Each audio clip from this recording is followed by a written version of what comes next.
తెలంగాణ ముఖ్యమంత్రి రేవంత్ రెడ్డి ఎందుకలా మాట్లాడారు? పక్కా సమాచారంతో అన్నారా, లేక ఓ రాయేసి చూద్దాం అనుకున్నారా? ప్రభుత్వంలో గులాబీ లీడర్స్ ఉన్నారన్నది నిజమేనా?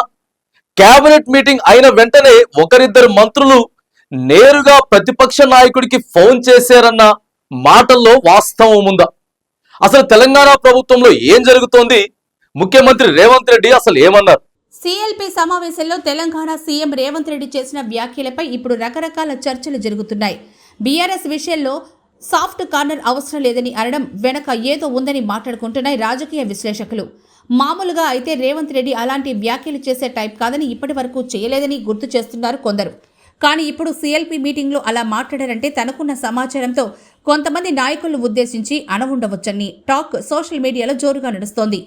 అధికార పార్టీ ఎమ్మెల్యేలు ప్రతిపక్షం విషయంలో మౌనంగా ఉంటున్నారు అన్న ఉద్దేశంతోనే ఇలాంటి వ్యాఖ్యలు చేశారా, లేదంటే ఇంటెలిజెన్స్ ఇచ్చిన పక్కా నివేదికలతోనే గులాబీ సాఫ్ట్ కార్నర్ లీడర్స్ ని పరోక్షంగా హెచ్చరించారా అన్న చర్చ నడుస్తోంది. కాంగ్రెస్ పార్టీకి చెందిన కొందరు ఎమ్మెల్యేలు ఈ ఒకరిద్దరు మంత్రులు సైతం అంటి ముట్టనట్లు వ్యవహారాలు నడిపిస్తున్నారన్న అభిప్రాయం ఉందట.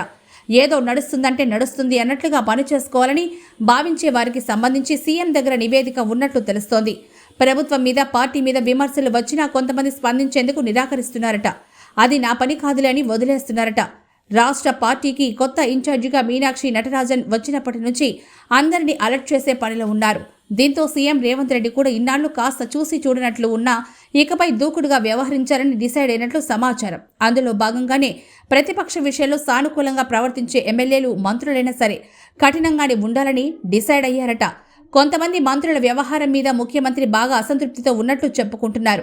కేబినెట్లో జరుగుతున్న చర్చల్లో ప్రతిపక్షంలో ఉన్న కీలక నేతకు ఒకరిద్దరు మంత్రులే నేరుగా ఫోన్ చేసి సమాచారం ఇస్తున్నారన్న చర్చ నడుస్తోంది. కొందరు అధికారులు కూడా ప్రభుత్వంలో జరిగే వ్యవహారాలను ఎప్పటికప్పుడు ప్రతిపక్షానికి చేరవేస్తున్నారన్న అనుమానాలు ఉన్నాయి. ఇదే అంశాన్ని పార్టీ ప్రచార కమిటీ చైర్మన్ మధుయాష్కి ఓపెన్గానే చెప్పేశారు. వీటన్నిటిని దృష్టిలో పెట్టుకొని ఇటు ఎమ్మెల్యేలను అటు మంత్రులను మీరేం చేస్తున్నారు, మాకు తెలుసు అన్న స్వీట్ వార్నింగ్ ఇచ్చేలా సీఎం అలాంటి వ్యాఖ్యలు చేస్తుండొచ్చు అంటున్నారు.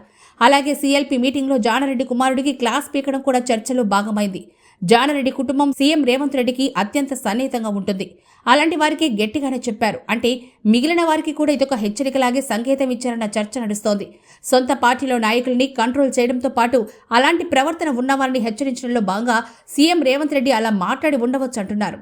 ఏదేమైనా ముఖ్యమంత్రి మాటలు మాత్రం తెలంగాణ కాంగ్రెస్లో హాట్ టాపిక్ అయ్యాయి. వాటి అంతర్ధారాన్ని తెలుసుకొని సదరు గులాబీ స్టాఫ్ లీడర్స్ సాఫ్ట్ లీడర్స్ మారుతారో లేక మారలేదని డిసైడ్ చేసుకుని సీఎం చర్చలు తీసుకుంటారో చూడాలి మరి.